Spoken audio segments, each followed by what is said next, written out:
worker. Sorry. So the need, there is innovation, there's history in cooperative enterprise here, the increasing need to identify innovative solutions to the world's climate problems could help push this cooperative spirit and cooperative history to the front line, and help the region to become a leader in the new energy economy. And that's what this workshop is about. We seem to have stabilized at 25 participants now. So I'll share with you the intentions for this session. We hope to provide, we are going to provide through our brief panel discussions, we're going to provide a overview of the diverse array of cooperative enterprises.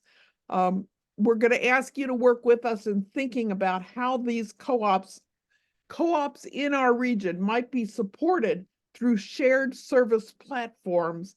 And we want to gain insight and direction in a work plan as to the role that ReImagine Appalachia can play in helping to foster and propel and support cooperative enterprises in the region. So we start with the brief panel, and then move into the discussion. We are thrilled to have with us Dr. Christina Clamp, to help guide the discussion on fostering the competitive and cooperative spirit in Appalachia. Not to embarrass her, but I am going to read from her December 2023 induction into the Cooperative Hall of Fame. As a leading educator and researcher for cooperatives for over 40 years, there are few sectors in the cooperative movement left untouched by Dr. Christina Clamp.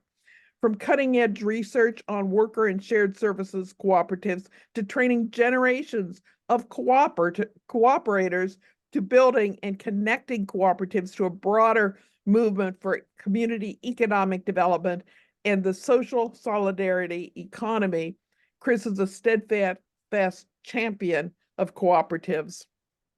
We are also joined today by Melissa Witt of Ohio State University's Center for Cooperatives, which is located in Southern Ohio within the ReImagine Appalachian footprint. Melissa has worked for 15 years in communications, marketing, community engagement, and business development, and build successful relationships with diverse organizations to facilitate cooperation and bridge gaps in communications and program development within the Appalachian region. We are also joined by Kristen Barker, who is the co-founder and co-director of Co-op Cincy, a longtime collaborator with ReImagine Appalachia.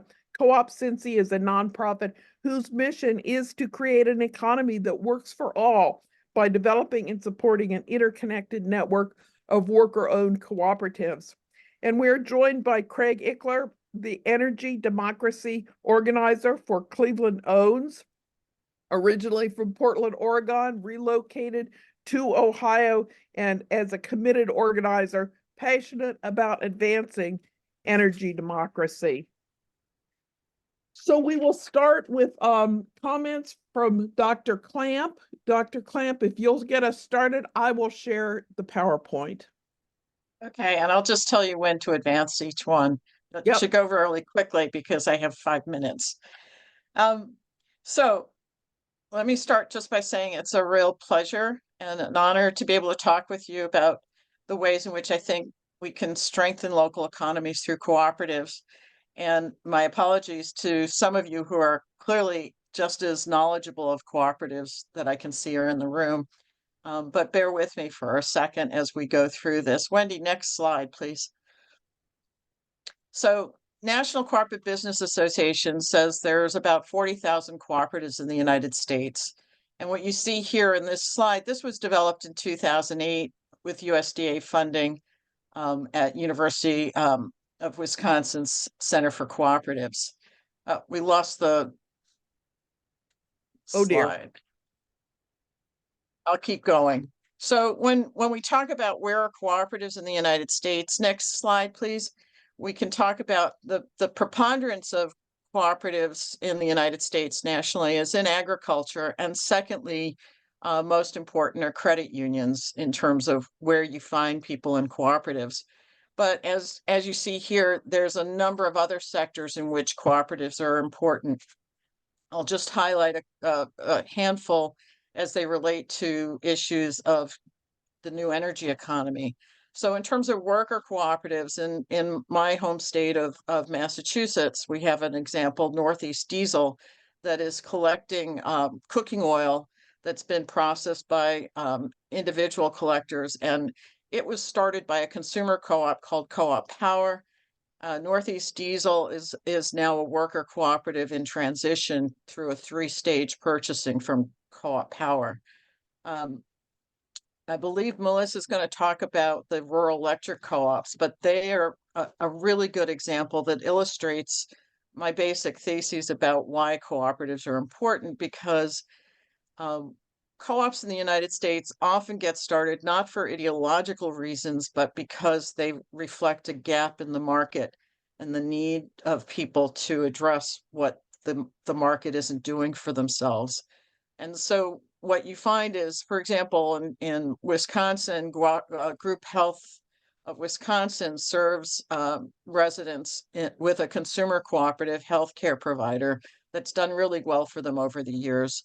Um, in New York, there's a number of housing cooperatives as well as in DC, and these provide affordable housing to people in what is an extremely challenging housing market.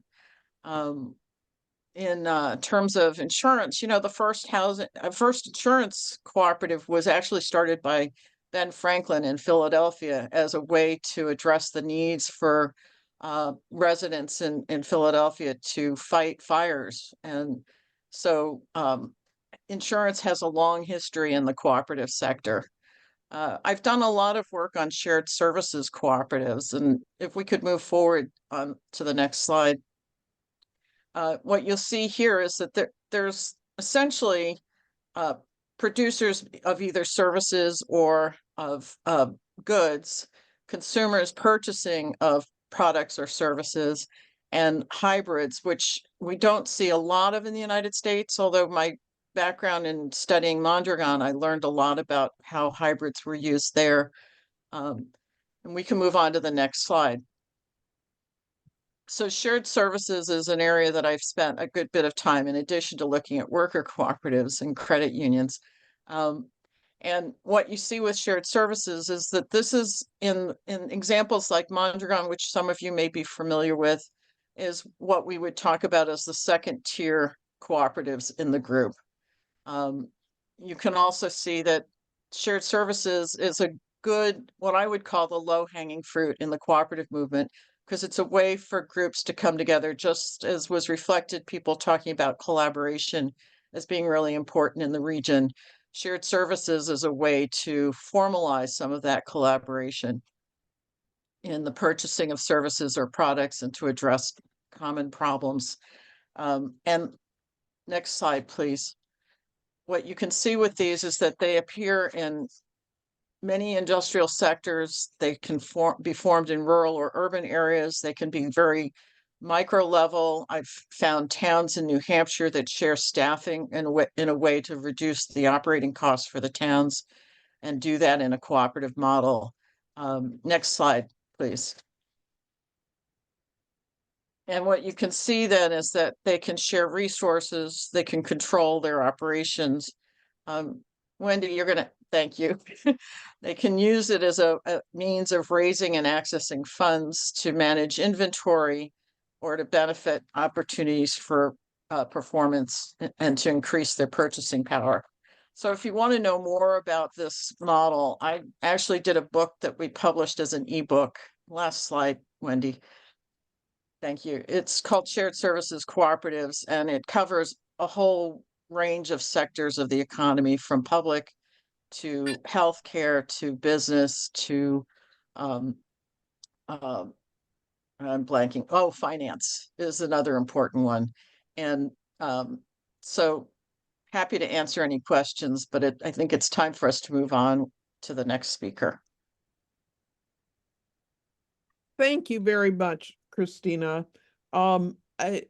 We will next hear from Melissa Witt of the Center for the Ohio State University Center for Cooperatives, who's going to talk about the lay of the land for cooperatives and technical assistance in Appalachia. Now, you have to keep in mind that Appalachia does have this deep history, starting with agricultural co-ops, which have been in the country for over 150 years.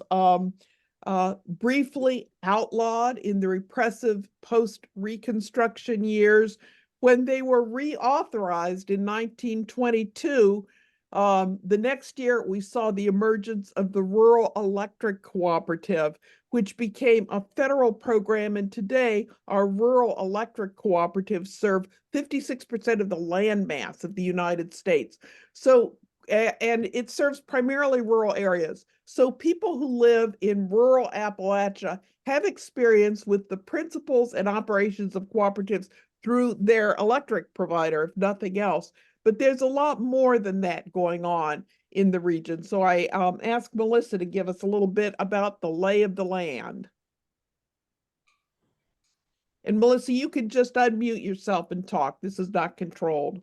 Yeah, great. Thank you so much, Wendy. And I'd also like to thank you, Dr. Clamp, for setting the stage here for a portion of what I have also. I just want to go ahead and briefly share my screen quickly if I'm able to do that. Oh, goodness. I probably needed to share my screen first. Actually may not be able to share the screen. Let's see if I'm able to do this here. Coming up. Are you able to see my screen? Yes, that's great. Okay, fantastic. Let's see if I can get the presentation. All right, everybody good on that? Yeah. Okay, fantastic. Quickly, I know I wanted to go through this. Whenever we were asked to do this, we share a lot of this information with our clients that we work with. So some of you are familiar with what we discuss, which is very similar to what Dr. Clamp was discussing as well. There are very, very, very vast amounts of cooperatives in our entire country, and especially here in our Appalachian regions. And as you can see, that we have a lot of grocer cooperatives, electrical cooperatives, everything. I won't go through it because Dr. Clamp has already went through those with us, but I wanted to actually spend some time on electrical cooperatives, as Wendy just gave us a preview of what we already know as President Roosevelt developed a system to provide electric to the Appalachian regions because it was so difficult back in early days of being able to provide services, utility services across the regions, and especially across the Appalachian region, being so vast with the countryside that we have. He developed the system that we all know today as the electric cooperative system, to be able to reach all of across the vast mountainsides and all of the terrain that we have in our region. And I did want to quickly go over, we have roughly 20 in Kentucky alone, 26 members that serve 1.8 million customers. And that's 117 counties in the state of Kentucky, which is almost the entire state of Kentucky itself. Pennsylvania also has 14 members that serves 230 homes and households in a rural population of over 600,000 people. Ohio has over 25 members that serves 380,000 plus members in their 77 counties. So we have 88 counties in the state of Ohio. So as you can see, that's almost a big portion of the state of Ohio as well. And then followed up with Tennessee with 22 members and plus one municipal system. And that makes up about 1.1 million customers and households served in those regions. So as you can see, it's very vast. There is a tremendous amount just in the electrical cooperatives alone. I wanted to especially point out that Appalachia's cooperative economy is very diverse in their cooperative efforts and the way that they reach. And we all reach across our region, creating our community-based employment. This employs a great number of cooperatives employ a great number of people in our Appalachian region and are responsive to our community needs. We do a lot of not just work within our own cooperative communities, but we reach out and we help within donations. We help with other types of events and volunteering of time and reaching out to various areas of need within the communities across the entire area, supporting workplace democracy. Of course, those of us that are familiar with cooperatives, we know that it is a very democratic process. Cooperatives are a very democratic process with being able to give everyone a voice within that cooperative and harnessing members' economic power. So it's providing and giving a lot back to all of our members and all of our economic power within the entire community. I think I'm probably right at time now. So Wendy, I will kick this back over to you. And thank you very much. Thank you, Melissa. We're going to move next to Craig Eichler. I'm sorry if I'm mispronouncing your name. Craig leads Cleveland Owns with a diverse network that supports co-ops and finances co-ops. So I'm going to ask Craig to tell us about that. And Craig, I'm going to try sharing your PowerPoint. Terrific. Well, thanks everyone. It's great to be here today. My name is Craig Eichler. Yeah, it was one coin toss, it's either Eichler or Eichler. Okay. But I'm the energy democracy organizer with Cleveland Owns. And we'll see if the slides pop up. If not, I'll just talk about what we do. Working at it. Okay. Well, cool. Well, I will let's talk a little bit about Pop Cleveland. up? Do you see them? Not seeing anything now. Let me try one more time, Craig.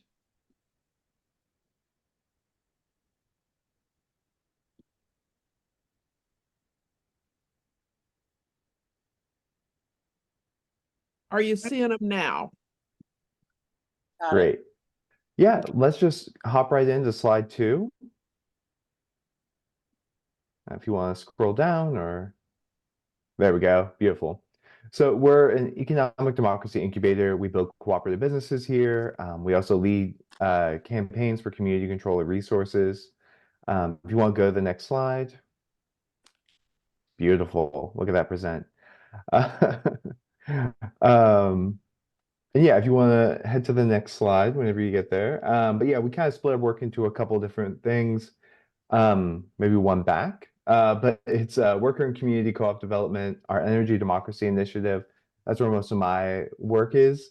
And economic democracy organizing. And that helps go into a couple different buckets of funding co-ops, building a co-op ecosystem up here in Cleveland, incubating new cooperatives. We also advocate for policy, and we helped start a participatory budgeting campaign, which almost passed in November. We're only a few thousand votes short, but it was a really exciting campaign that would have brought more public resources into the community control. Today, I'm mostly going to focus on 2 of our cooperatives, Cleveland Solar Cooperative and Power Up Purchasing Cooperative. Next slide. So Cleveland Solar Cooperative, we are a group of neighbors trying to develop community-owned solar. We're Ohio's first member-owned cooperative solar business. Our first project is going to be in an inner ring suburb here in Cleveland. That suburb's East Cleveland. We're working on building about a 70 kilowatt array with our 54 members and growing here in Cleveland. Next slide. And that's just a quick visual of what that will look like. Next slide, please. And how our model works, so we come together, we pool our capital, we purchase the panels, we pay to get them onto a building. That building owner sees the immediate benefits, they get lower electricity costs.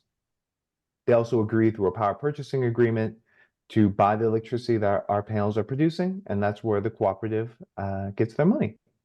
And go on to the next slide. Okay, one back. And yeah, and so we see building Ohio's first community-owned array, just tip of the iceberg here. We want to build more of these. We want to build our economic and political power so that we can shift the energy system towards energy democracy, towards community ownership. So that's what we're trying to do with Cleveland Solar Cooperative. Power Purchasing Cooperative is a group of nonprofits. If you want to go to the next slide. Where we are trying to pool the resources and economic power of nonprofits here, up to 37 now, so that we can save money on insurance, electricity, gas, copiers, trash, and use that economic power to save money and focus and keep these organizations focused on what they do best. We have the next slide. And Power Purchasing Cooperative is also part of the Community Purchasing Alliance, which is a group of congregation, which is started by a group of congregations in Washington, D.C. It's kind of a co-op of co-ops, offering some shared services, allowing local control with resources from around the country or in these metro areas right now. So very exciting what we're doing there. And if you want to go to the next one. Kind of how this all works together is we kind of envision like Power Up as creating demand for these for solar arrays. We're hoping eventually these congregations, these nonprofits, if they own their building, will be putting solar arrays on top of them, and having the Cleveland Solar Cooperative be there to help develop those arrays and bring in the community ownership of those arrays themselves. And that's just kind of a microcosm of how we hope eventually more cooperatives are working together. And hopefully having a cooperative installer like Sustainrgy come in as well to install those. And the next slide. Cool. And that's just kind of the last one. Has our contact info on there, mine. We love emails and stuff. And I'll pass it on to Kristen. Hopefully I didn't go too long. No, that was great. Thank you. So we want to open it up to discussion now. Wait, Wendy, don't I get to do my presentation first? I'm sorry. We're here for Kristen. I am so sorry, Kristen. We are so close to opening it up to discussion, which is exciting. I know. I'm so excited to get there, but I'm really excited to hear about this network that you have developed in Cincinnati. So sorry, and let's go. Yeah, and I just want to highlight that we have a really special person on the line too. Flecker Vera has just entered, and he happens to be the CEO of a company, a Sustainrgy cooperative that I will be especially talking about. So first of all, I just want to put this in the context of the Inflation Reduction Act at this moment. This is just an incredible federal opportunity for all of us across the nation for the next 10 years, especially in solar. So how can we intentionally funnel those opportunities into building as much community transformation, as much community wealth as possible, as many worker ownership opportunities? So very excitingly, Craig has just laid out some really thrilling and innovative things that are happening in Cleveland and very available for expanse. Just to mention the Community Purchasing Alliance he highlighted that started in the DC area, they actually, this very last year, they've had $30 million of contracts between all of their faith community and charter schools and nonprofits. $30 million of pipeline where they were not just saving their members money, but actively working to divert spending to minority-owned and employee-owned contractors. So that is a really exciting thing that is, available to all of us. And who are those contractors? Well, one awesome example is Sustainergy again. When we get to questions, I'm sure Flecker will pipe up and answer many of them for you. He is the founder. He's a co-founder of Co-op Cincy like myself, and also the founder of Sustainergy, which is a it's a worker-owned energy efficiency and solar installation cooperative. So it is it also is, this came up in the previous panel. It is unionized. So it's a union co-op. It is unionized by the steel workers, which allows the workers of Sustainergy to benefit in multiple ways. It can provide access to various benefits, including free college through an online program and online opportunities. It allows them multiple possibilities and allows Sustainergy to be part of the wider labor movement. At Sustainergy, in terms of installing energy efficiency, they pay higher than any other energy efficiency installers anywhere in our area, probably in the country, but certainly in our region. And incidentally, their level of productivity is through the roof. And this is because workers have voice. Workers are deeply connected, have opportunities every week to suggest ways of improving things, to look at the finances. Co-op Cincy supports all of our co-ops by creating these opportunities for team meetings, using something like the Great Game of Business, et cetera, to help people understand that, works on communication and building those sorts of skills. But Sustainergy, you will hear, I mean, they have a starting minimum wage right now of $19, but most people make much more than that. Their worker owners generally get between $5,000 and $13,000 at the end of every year. Everyone has access to a bonus plan that's often between $1,000 and $2,000. Their environmental impact is really, really exciting. I want them to update their stats for 2023 because the last stats they have is 2022. But it is an incredible amount of carbon being maintained and not, being sequestered by, I'm so used to talking about our harvest and carbon sequestration, but they have this ability where they are just cutting down energy so much. And Flecker will talk more about that. But the last thing I want to tell you about that is slightly different, but I want you to think about this.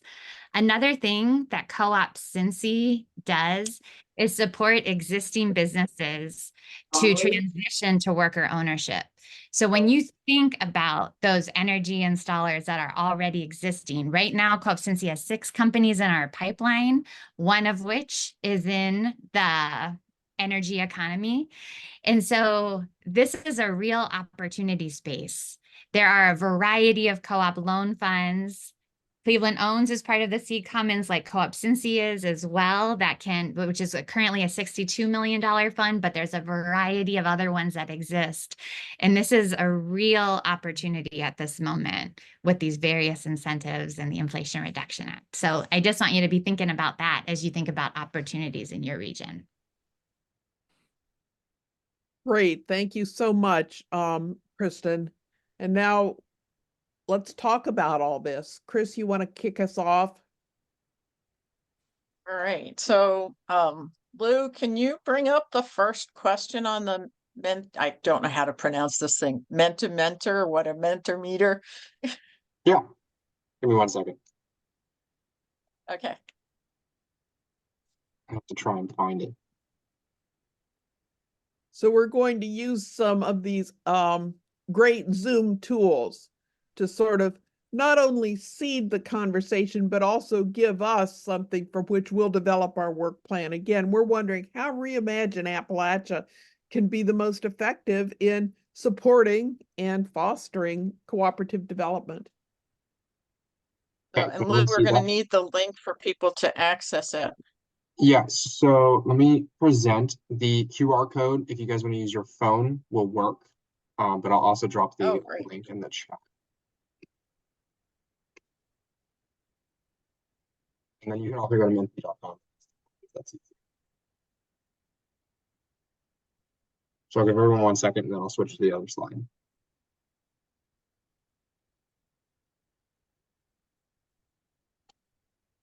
Okay. Hopefully everyone is joined at this point. And then, Chris, I'll let you ask the questions and guide this, but if you need me to change slides, let me know. Yeah, I thought that basically we would go through the first two and then come back to the others later in the discussion. Perfect.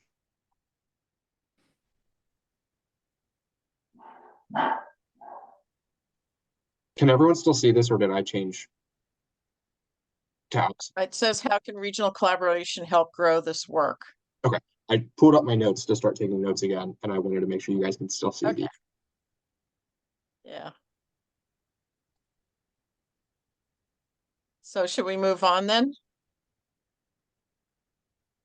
I think people are filling it out right now, right? Okay, great. Sometimes it takes a little bit for the things to pop up, so. Oh, that's great. A framework for participation and access to capital. That's why I thought it was important to do this, Wendy, even though you and I were like, how do we do this? Yeah, really appreciate you telling the regional collective story. That's an interesting one. I find that history to be very important and fascinating. Yeah, this can convince more people that there's a future here, that this is not a fringe kind of business organization. It's a real thing, and it's been around for a long Yes. time. Yes. Yeah. Yeah, no, this is great. So collaboration is key. Crew of co-op development centers. Yeah. If people go to the Cooperation Works website, they can begin to get a feel for where those centers and expert voices are that can be approached for help. And I'll just do a shout out on a couple. Keystone Development, Autumn's on this in this session, and she works with Keystone, and they are one of the Cooperation Works members. And her new executive director, Noemi Dispense, is a former student of mine. So I'm really excited that they're going to have a chance to work with Noemi. She's great. And the other thing in terms of what was just shared, Kristen, I am just over the top thrilled to hear about the Community Purchasing Alliance, because I knew about them early on through Paul Hazen, who had been the executive director and president of National Cooperative Business Association.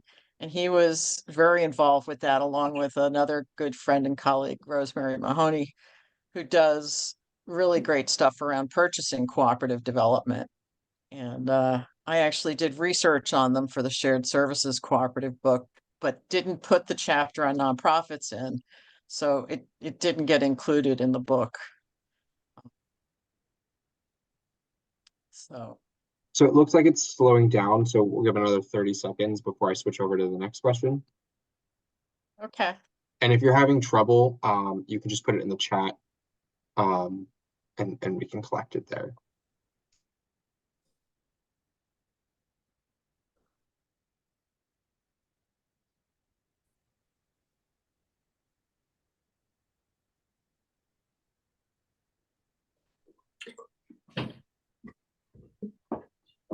Okay, I'm going to switch over to the next question now. Great. Thanks.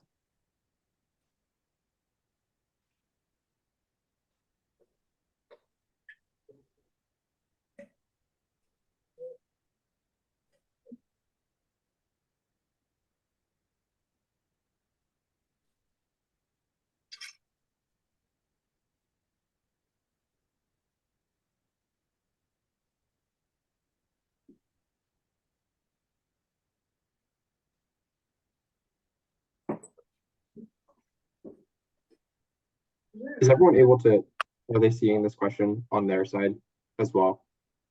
I think the only trick is this time it's only allowing 3 words that are each 25 characters, up to 25 characters. So it's tricky. Okay. Sorry about that.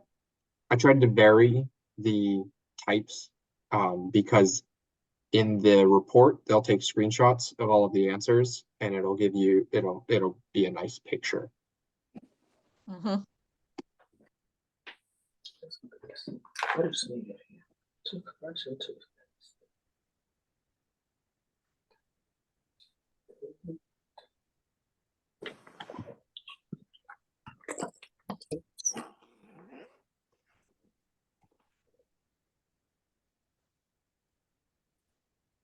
What I was trying to get across, I wrote, it came up in a funny way, but I was trying to get, like, I'm curious about rural electric co-ops and credit unions talking more with worker co-ops in the region and insurance co-ops as we look at, like, because in the previous thing around bonding and so forth, like, so I don't know, I just am curious about all of these things when they're more connected. Would a Yeah, so convening be useful for that? Like a monthly convening of all different types of co-ops, or what did you have in mind? I don't know that I was trying to, I doubt people would be willing to sign up for something like that. I mean, it feels like Yeah, somehow relationships, if people already have like a sort of identifying who has good relationships with some of the rural electrics that, for example, Melissa was talking about, or who has good relationships with some of the area credit unions, and like to start to get a sense of like what maybe who has good relationships with insurance. And like I think it would start to be maybe one-on-one conversations, or maybe there's one gathering where people kind of come, but I feel like some relationships would have to be built before people would agree to kind of explore things on a more routine basis. right. So sort of a summit of diverse actors who are in the cooperative sphere. I think that would be really remarkable to kind of brainstorm Yeah. together what kinds of things could happen. You know, we did that in New Hampshire. We brought the heads of the different co-ops together because there's real density of cooperatives in New Hampshire, despite its history of being a more conservative state. And so we actually brought co-op leaders together because it was clear that when it came to primary time, it was important to get messaging about how important cooperatives are in the New Hampshire economy. So I worked with students. We developed a white paper that could be handed to the candidates or their staff. And Howard Brodsky, who heads up the Carpet One C Global, was really good at getting different presidential candidates to talk with him because of the size of his co-op. And he would say to them, look, this is how important co-ops are in this state, and what's your position about cooperatives in your presidential platform, which I thought was a great strategy to pursue. And we did that back in 2016. But the other thing to know is that rural electrics usually have some funds set aside for investment in the community, and that is a conversation that could be had with those rural electric co-ops, where there may be opportunities to get some support from them as part of the financing for co-op development locally. And they, you know, and when the grid collapsed in Puerto Rico, I worked with Martin Lowry, who serves on the International Cooperative Alliance board, and connected him with some contacts I had in Puerto Rico, and they've been working on the micro grid as an alternative to the system that had completely collapsed there. So the rural electrics do have a history of being involved in addressing other needs in their communities. One of the things I remember hearing about, and here's my encyclopedia kicking in, is that because rural electrics have a mandate to reduce the carbon footprint, is looking at ways that they can assist in replacing manufactured housing that is not up to current standards, with subsidized replacement of those manufactured homes. So that's an illustration of the kind of thing that I know that rural electrics have done, and I believe that at least one or more in Kentucky had done that work. So. I see a question here from someone who says a problem is that a hard time when approaching people in my community about organizing worker co-ops is that it's novel to them. They have no experience and therefore skeptical about it. Do we have ideas on how do we, what's the best approach that ReImagine could play in spreading the word? Do we have ideas on that? Kristen, you want to take that one? Sure. I think it's normalizing it. So that's why I asked that person what community they were in, because I was just going to see if I happened to know any co-ops in that community, which I may or may not. But one thing that is more common is ESOPs, so employee stock ownership plans. And we have one of the kings of ESOPs and co-ops on this call, Chris Cooper, which would be much better on that. But what I just want to say is that there's over 12 million people employed in that. So that is a fairly well-known way of operating. And so I think when we start talking about worker ownership, and I think there's going to be more and more focus on this because now the Department of Labor is actually having an entire division that is focused on employee ownership, and they really want to get the word out about co-ops and this. I think it's like we just have to get the word out. We have to highlight the stories. We have to kind of normalize it. We have to answer all the questions people have. But the more we normalize it, including normalizing it by talking about the incredible amount of cooperatives of other kinds we have too, I think the better it is. Chris, a few words about employee ownership and how they're like and unlike cooperatives. Well, I don't have so I think Kristen hit all the points that I would hit. I think it's important to place the worker cooperative idea within the context of the cooperative movement generally. There's a ton of cooperative businesses out there that chances are someone within your sphere, if not yourself personally, has had experience with, right? Credit unions, ag co-ops, housing co-ops, any number of related things. And they're essentially the same thing. It's just that in a credit union, the co-op is owned by the depositors, and in a worker cooperative that's owned by the people who work there, right? It's no difference. It's a business like any other. I think putting it within the context of the larger employee ownership movement, as Kristen said, is perfect too, right? With the community of ESOPs, the great thing about ESOPs is that they're in every industry, every region, every state, big and small. And so I think it just, as Kristen said, normalizing it.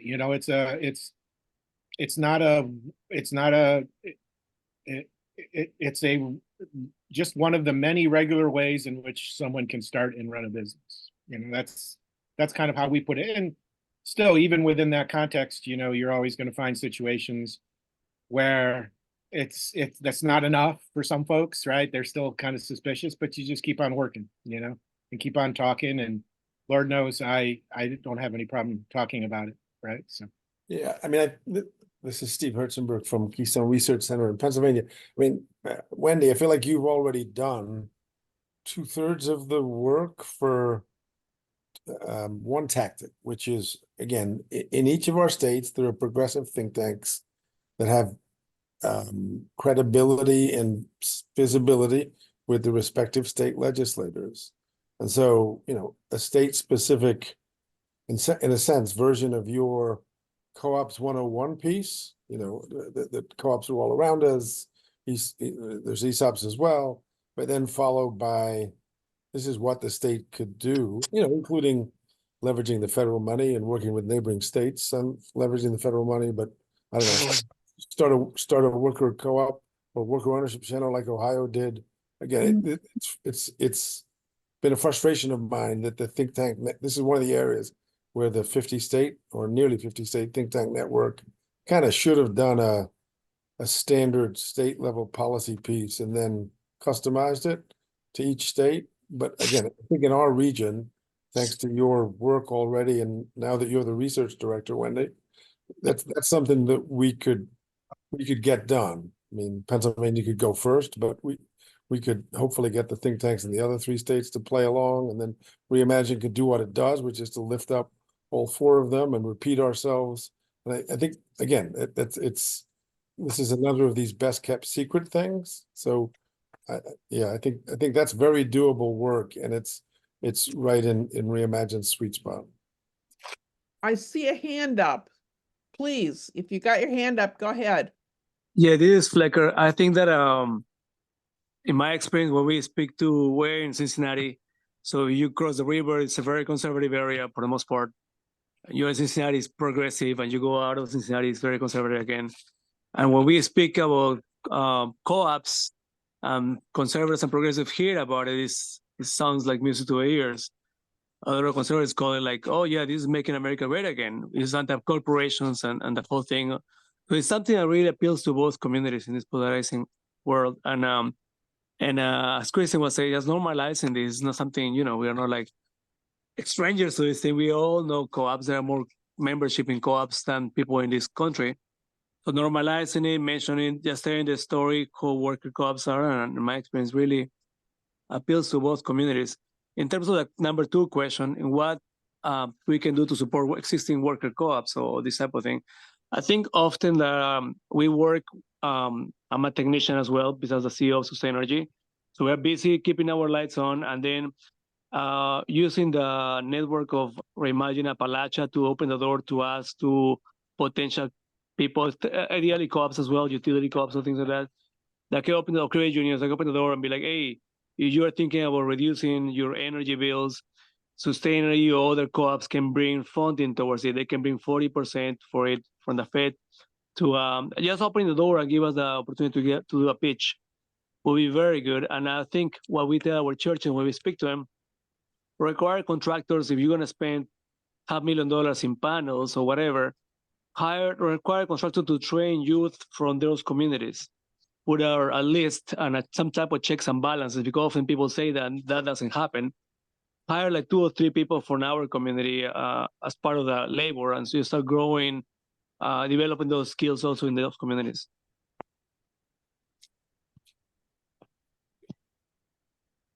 Right. So, Wendy, Lou, should we move on to a couple of the other questions? Yeah. Sure. All right. Lou? So Thank there's the, and then here's the next question.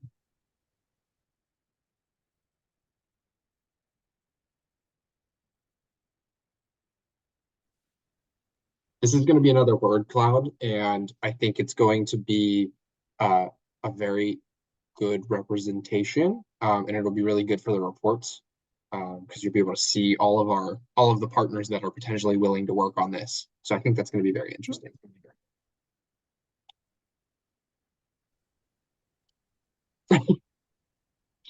Thanks, Steve. Thank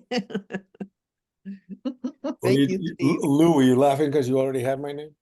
Yeah, I don't think you have a choice whether or not you're working on this. Yeah, no choice. That's value not added. Okay, fair enough. You guys got me enthused. Well, that's good to hear. I think it's going to be worthwhile for us to have a conversation, like all of the ReImagine folks, like a debrief later on to figure out how we take all of this and make it actionable and Right. what do we need to start doing. I think that's going to be awesome. So when you think it's appropriate, we can move on to, is it one more question that we've got? Correct. I think Flecker just added his name too. He's not on the Mentimeter, but he put it in the chat. So Yeah, I think it would be great to have actual cooperatives as part of, as we move forward. We need people who are doing it, to tell their story and for us to work with. I love the idea of how might we do some organizing amongst the rural co-ops. They're so big in the area. How might we link them up to our cooperatives and prioritize working with them? Really breaking down silos. So we need we need people that are actually doing it in there. So thank you so much. Well, and that point, Wendy, that point relates to a conversation that I was involved with in October at Co-op Impact Conference. And that is that the credit unions actually have funds that ideally could be pulled into a fund for supporting worker co-op development.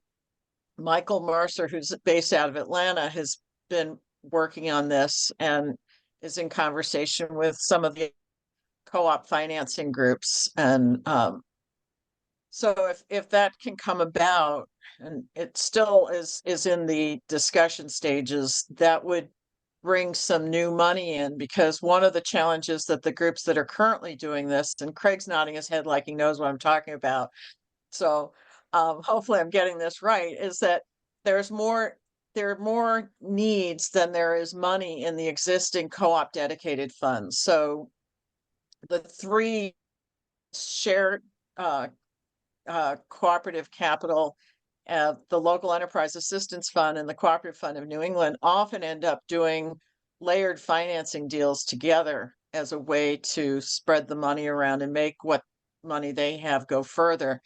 But there are other community development finance institutions that are positioned to do this work as well, but may not have as much understanding of how to work with cooperatives as those three groups do.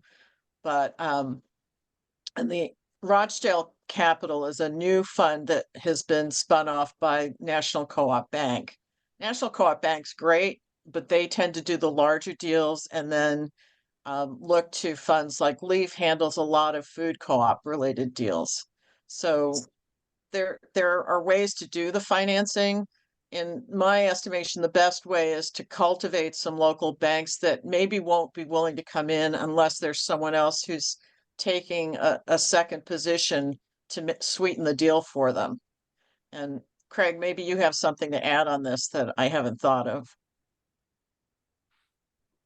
I was mostly nodding along because I was enjoying what you're saying, but I think our work with Seed Commons, I think, has been good. We've done $500,000 to loans, non-extractive loans to Rust Belt Riders. It's a composting worker-owned composting cooperative here in Cleveland, and it has helped them with advancing their business, buying a new truck, and getting set up for a lot of good growth. So I think, Seed Commons, I think, has been really good for us up in Cleveland.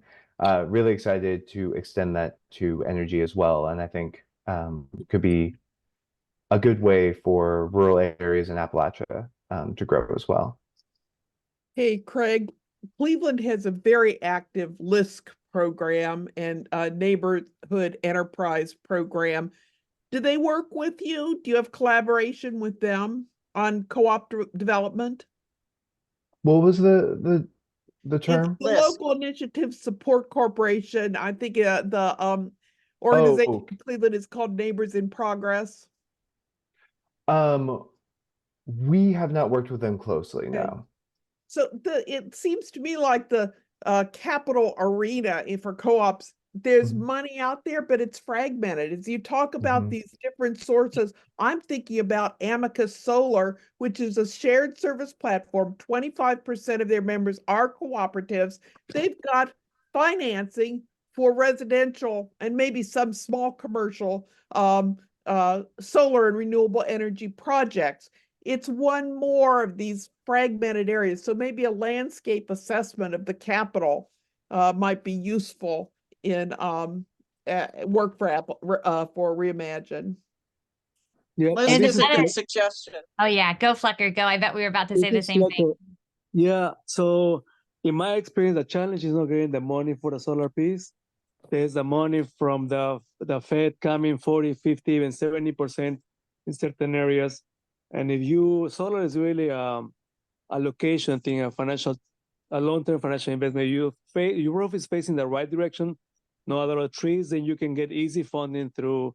We work with Clean Energy Credit Union in Colorado, another co-op. We also with Kemba Credit Union here in Cincinnati that can finance for the remaining 40, 50, 60%. So for our clients, or for most clients, if you have the right roof, funding shouldn't be an issue for getting solar, even for energy efficiency. If it's for launching new co-ops or expanding co-ops, and you use Seed Commons, the ones that you all described. Gotcha. But typically, there's a lot of funding for it. Interesting. Thank you. And Kristen, you know, the other thing with Cincinnati, I was really struck the first time I came out, just how much you've developed relationships with the different alternative funding sources in the city, and that was really impressive.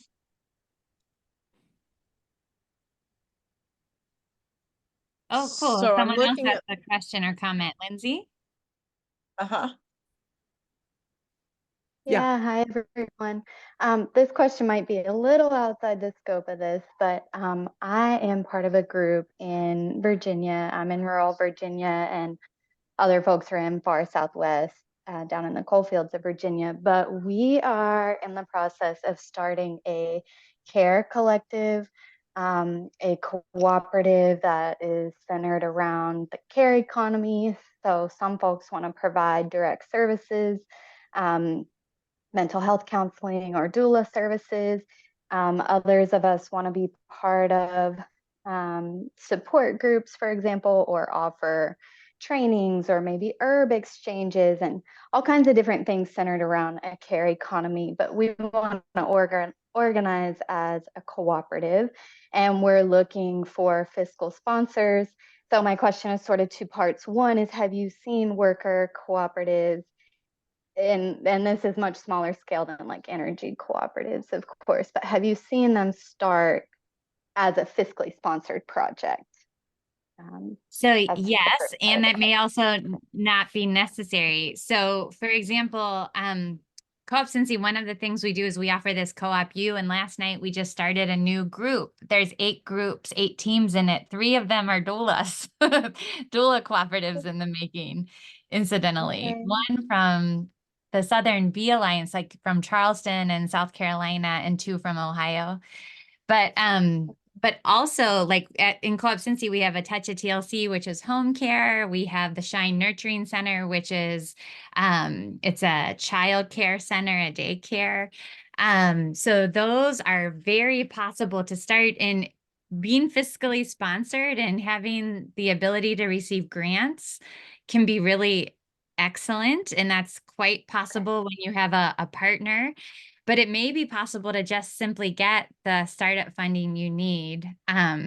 So you're in, where did you say again? Virginia. You're in Virginia. So what I was just trying to do in my head is, one thing that is cool about the Seed Commons is it offers startup funding when you have really worked out your plan and you have a peer near you. So for example, in West Virginia, New West Virginia, I saw Mavry on the line earlier. That's another peer of the Seed Commons.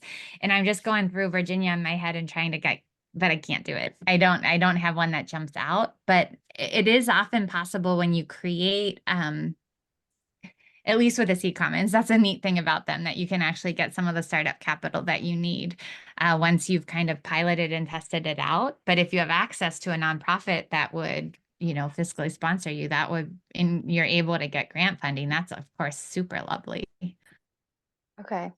Yeah, we're really in the beginning stages of drafting bylaws and articles of incorporation, but we're kind of stuck in a loop right now of figuring out like what's the best model. And it seems like each step kind of takes us back to something else. Maybe it's a little bit of fear of taking a leap in any one direction, but we'd love to connect with you all, and thanks so much.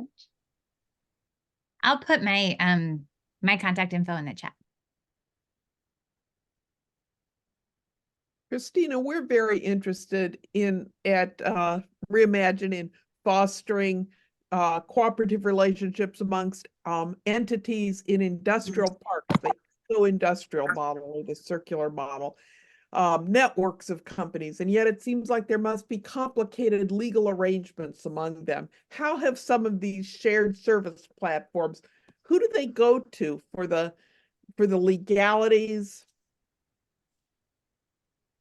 Yeah, well, so the ones that I've looked at, there's been some interesting ways in which they've come about. So Johnstone, which is an HVAC company, actually was a proprietary business owned by one individual. And when he was ready to retire, he ended up looking around and decided that some parts of the company could be handed off to family members, but he also had some loyal long-term employees. And so they structured it as an ESOP. And that way they were able to retain their identity as a single company, but each of the locales became individually owned. And so they work together as a shared services cooperative. Johnstone's an interesting one that way. The other, I mentioned earlier, Carpet One CCA Global, which is based out of Manchester, New Hampshire, that brings together individual flooring and specialty carpet type businesses together, and they are able to have uniform branding and they have back office services such as insurance, and no individual business owner has to be expert in everything because they can decide what out of their co-op they will purchase. The other thing is that, for example, a lovely story, someone went into a shop in Cape Cod, Massachusetts. They wanted to buy something for their home in Florida. And the person in Massachusetts handled all the discussions about the product and what they wanted, and then handed it off for completing the sale with the store near their home in Florida. So it really does have some nice advantages to it in that regard. We're and one about to final get- plug, because I know we have to wrap up, is with credit unions through cooperative financial services and the CUSOs, the credit union service organizations, they're able to provide banking services wherever you are in the country through their branch arrangement with other credit unions. So Thank all you. good stuff. We're Thank you, about to everyone. we're about to be bounced out of this room back into the Right. main session. Thank you so much for your input today. Gives us a great Thanks start. everyone who contributed. So we can leave the room and bounce back into the regular Mhm. session. Thank you.